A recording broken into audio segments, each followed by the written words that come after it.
ವೈನವಿ,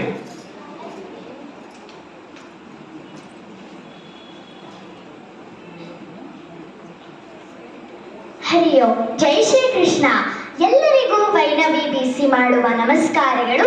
ನಾನು 4ನೇ ತರಗತಿಯ ವಿದ್ಯಾರ್ಥಿನಿ.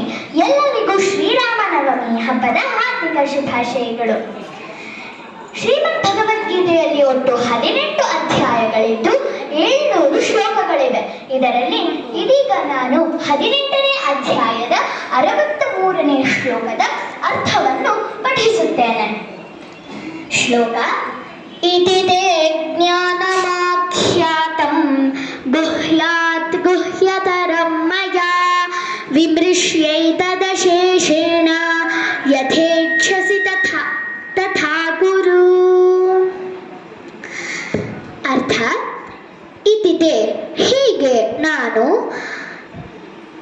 ಜ್ಞಾನಮಾಖ್ಯಾತಂ ಜ್ಞಾನ ಅಂತ ಹೇಳಿದ್ರೆ ಜ್ಞಾನವು, ಆಖ್ಯಾತಂ ವಿವರಿಸಲಾಗಿದೆ, ಗುಹ್ಯಾತ್ ಗುಹ್ಯತರಂ ಅಂತ ಹೇಳಿದ್ರೆ ಗುಹ್ಯ ಅಂತ ಹೇಳಿದ್ರೆ ರಹಸ್ಯ, ರಹಸ್ಯಕ್ಕಿಂತ ರಹಸ್ಯವಾಗಿರುವಂತಹ, ಮಯ ನನ್ನಿಂದ ವಿವರಿಸಲಾಗಿದೆ, ವಿಮೃಶ್ಯ ಅಂತ ಹೇಳಿದ್ರೆ ಯೋಚಿಸು, ಚಿಂತಿಸು, ತದಶೇಷೇಣ ಅಶೇಷೇಣ ಅಂತ ಹೇಳಿದ್ರೆ ನಂತರ, ಯಥೇಚ್ಛಸಿ ತಥಾ ಕುರು ನಿನಗೇನು ಇಚ್ಛೆ ಆಗುತ್ತೋ, ನಿನಗೇನು ಮಾಡಬೇಕು ಅನ್ಸತ್ತೋ ಅದನ್ನ ನೀನು ಮಾಡು ಅಂತ ಹೇಳಿ ಭಗವಂತ ಹೇಳ್ತಾರೆ. ಈಗ ಅನುವಾದಕ್ಕೆ ಬಂದಾಗ ಭಗವಂತ ಹೇಳ್ತಾರೆ, ಹೀಗೆ ನಾನು ನಿನಗೆ ಎಲ್ಲವನ್ನ ವಿವರಿಸಿದ್ದೇನೆ, ಎಲ್ಲ ರಹಸ್ಯಕ್ಕಿಂತ ರಹಸ್ಯವಾಗಿರುವಂತಹ ಜ್ಞಾನವನ್ನ ವಿವರಿಸಿದ್ದೇನೆ. ಗುಹ್ಯಾತ್ ಗುಹ್ಯತರಮ್ಮಯ್ಯ ವಿಮೃಶ್ಯೈತದ ಶೇಷೇಣ ಯಥೇಚ್ಛಸಿ ತಥಾ ಕುರು.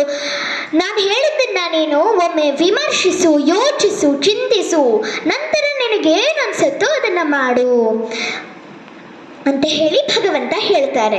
ಇಲ್ಲಿ ನಮಗೆ ಒಂದು ಪ್ರಶ್ನೆ ಮೂಡಿ ಬರುತ್ತೆ, ಏನಕ್ಕೆ ಭಗವಂತ ಎಲ್ಲವನ್ನೂ ಒಳ್ಳೆಯದನ್ನೇ ವಿವರಿಸಿ ನಂತರ ಆಯ್ಕೆಯನ್ನ ನೀಡಿದ್ದು ಅಂತ ಬಂದಾಗ ಇದಕ್ಕೆ ನಾನು ಒಂದು ಉದಾಹರಣೆಯ ಮೂಲಕ ಉತ್ತರವನ್ನು ಹೇಳಲು ಇಚ್ಛಿಸುತ್ತೇನೆ. ಈಗ SLC ಪರೀಕ್ಷೆಗಳು ಮುಗಿದಿವೆ. ಮಕ್ಕಳು ಎಲ್ಲರೂ ಗೊಂದಲದಲ್ಲಿ ಇರ್ತಾರೆ, ಯಾವ ಸಬ್ಜೆಕ್ಟ್ನ ನಾವು ಆಯ್ಕೆ ಮಾಡೋದು ಅಂತ ಹೇಳಿ. ಆ ಸಂದರ್ಭದಲ್ಲಿ ಪೋಷಕರು ಮತ್ತು ಶಿಕ್ಷಕರು ಆ ಮಕ್ಕಳಿಗೆ ಇವಾಗ ಕಾಮರ್ಸ್ ತಗೊಂಡ್ರೆ ಇದಾಗ್ಬೋದು ಅಂತ ಹೇಳಿ ಅವರಿಗೆ ವಿವರಿಸ್ತಾ ಹೋಗ್ಬೇಕು. ಹೇಗೆ ಭಗವಂತ ಕೃಷ್ಣನು ಅರ್ಜುನನಿಗೆ ಎಲ್ಲವನ್ನ ವಿವರಿಸ್ತಾನೆಯೋ ಹಾಗೆಯೇ ಪೋಷಕರು ಮತ್ತು ಶಿಕ್ಷಕರು ಕೂಡ ಮಕ್ಕಳಿಗೆ ಅಲ್ಲಿ ವಿವರಿಸಬೇಕು. ಮತ್ತೆ ಅವರಿಗೆ ಒತ್ತಡ ಹಾಕಬಾರ್ದು. ಕೃಷ್ಣ ಹೇಗೆ ಅರ್ಜುನನಿಗೆ ಒತ್ತಡ ಹಾಕಲಿಲ್ಲವೋ ಹಾಗೆಯೇ ಇವರಿಗೂ ಕೂಡ, ಅಂದ್ರೆ ಮಕ್ಕಳಿಗೂ ಕೂಡ ಪೋಷಕರು ಮತ್ತು ಶಿಕ್ಷಕರು ಒತ್ತಡವನ್ನ ಹಾಕಬಾರ್ದು. ಆ ಸಮಯದಲ್ಲಿ ಮಕ್ಕಳು ಕೂಡ ಕೃಷ್ಣ ಉಪದೇಶ ಮಾಡಿದ ನಂತರ ಹೇಗೆ ಅರ್ಜುನ ಒಳ್ಳೆಯದನ್ನ ಆಯ್ಕೆ ಮಾಡಿ ಧರ್ಮಕ್ಕೆ ಜಯವಾಗೋ ತರ ಮಾಡಿದ್ರು, ಹಾಗೆ ಮಕ್ಕಳು ಕೂಡ ಒಳ್ಳೆಯದನ್ನ ಅಲ್ಲಿ ಆಯ್ಕೆ ಮಾಡ್ತಾರೆ. ಆದ್ರಿಂದ ಕೊನೆಗೆ ಶುಭವಾಗುತ್ತದೆ, ಧರ್ಮಕ್ಕೆ ಜಯವಾಗುತ್ತದೆ, ಒಳ್ಳೆಯದಾಗುತ್ತದೆ. ಆದ್ದರಿಂದ ಭಗವಂತ ಇಲ್ಲಿ ಅರ್ಜುನನಿಗೆ ಆಯ್ಕೆಯನ್ನ ನೀಡಿದ್ದು. ಇಷ್ಟು ನನಗೆ ಹೇಳಲು ಅವಕಾಶ ಮಾಡಿಕೊಟ್ಟಿದ್ದಕ್ಕಾಗಿ ಅನಂತ ಧನ್ಯವಾದಗಳು. ಸರ್ವಂ ಶ್ರೀಕೃಷ್ಣಾರ್ಪಣಮಸ್ತು. ಧನ್ಯವಾದಗಳು. ಎಲ್ಲ ಪೋಷಕರು ಮತ್ತು ಮಕ್ಕಳು, ಎಲ್ಲ ಮಕ್ಕಳು ಮುಗಿದ ತಕ್ಷಣ ತಮ್ಮ ಕರತಾಡವನ್ನು ಮಾಡಬೇಕು. ನಮ್ಮ ಮಧ್ಯೆ ಹೇಳಬೇಕಿತ್ತು, ಇಲ್ಲಾಂದರೆ ಯಾರು ಮಾಡ್ತಾ ಇಲ್ಲ, ಮಾಡಬೇಕು. ಹೀಗೆ ಮುಂದಿನ ಅಭ್ಯರ್ಥಿ ವಿಶೇಷ SP. ನಮ್ಮ ಎಲ್ಲರ ಪರವಾಗಿ ಧನ್ಯವಾದಗಳು. ಈಗ 6ರಿಂದ 15 ವರ್ಷದ ಮಕ್ಕಳಲ್ಲಿ ಎಲ್ಲ ಮಕ್ಕಳ ಹೆಸರನ್ನು ಮತ್ತೆ ಹೇಳ್ತೇನೆ, ಆಮೇಲೆ ಒಬ್ಬೊಬ್ಬರಾಗಿ ಹೆಸರನ್ನು ಕರೀತೇನೆ. ಪ್ರೋತ್ಸಾಹಕರ ಬಹುಮಾನದಲ್ಲಿ ಸಿಂಧು ರಾಘವೇಂದ್ರ ಶೇಖ್, ಸುಧನ್ವ ಶರ್ಮಾ, ಶಶಿಧರ್ S ಹೆಗಡೆ, ತೇಜಸ್ವಿನಿ, ವಿಶೇಷ SP, ದೀಪಾ, ಜಾಹ್ನವಿ, ದೀಕ್ಷಿತಾ ಹೊನ್ನು. ಸಮಾಧಾನಕರ ಬಹುಮಾನ ಶ್ರಾವಣಿ ದೀಕ್ಷಿತ್, ಅರ್ಚಿತಾ ಹತ್ವಾರ್.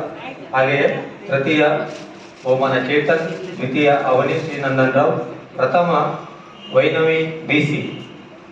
ಈಗ ಒಬ್ಬ ಮಕ್ಕಳನ್ನು ಕರಿತಾ ಇದ್ದಾನೆ. ಪ್ರಥಮ ಬಹುಮಾನ ಹಿರಿಯ ವಿಭಾಗದಲ್ಲಿ ವೈನವಿ BC ಅವರು ಬೆಂಗಳೂರಿಂದ ಬಂದು ಭಾಗವಹಿಸಿ ಅತ್ಯುತ್ತಮವಾಗಿ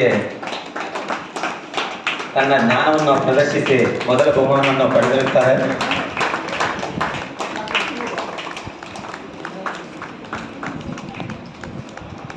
ಮೊದಲನೇ ಸುತ್ತಿನಲ್ಲಿ 10 ನಿಮಿಷಗಳ ಕಾಲ ಒಂದು ಶ್ಲೋಕಕ್ಕೆ ಅರ್ಥವನ್ನು ಹೇಳಿ, ನಂತರ ಎರಡನೇ ಸುತ್ತಿನಲ್ಲಿ 5 ನಿಮಿಷಗಳ ಕಾಲ ಒಂದು ಶ್ಲೋಕಕ್ಕೆ ಅರ್ಥವನ್ನು ಹೇಳಿ ಪ್ರಥಮ ಬಹುಮಾನ ನನಗೆ ಸಂದಿದೆ. ಕೃಷ್ಣಾರ್ಪಣಮಸ್ತು.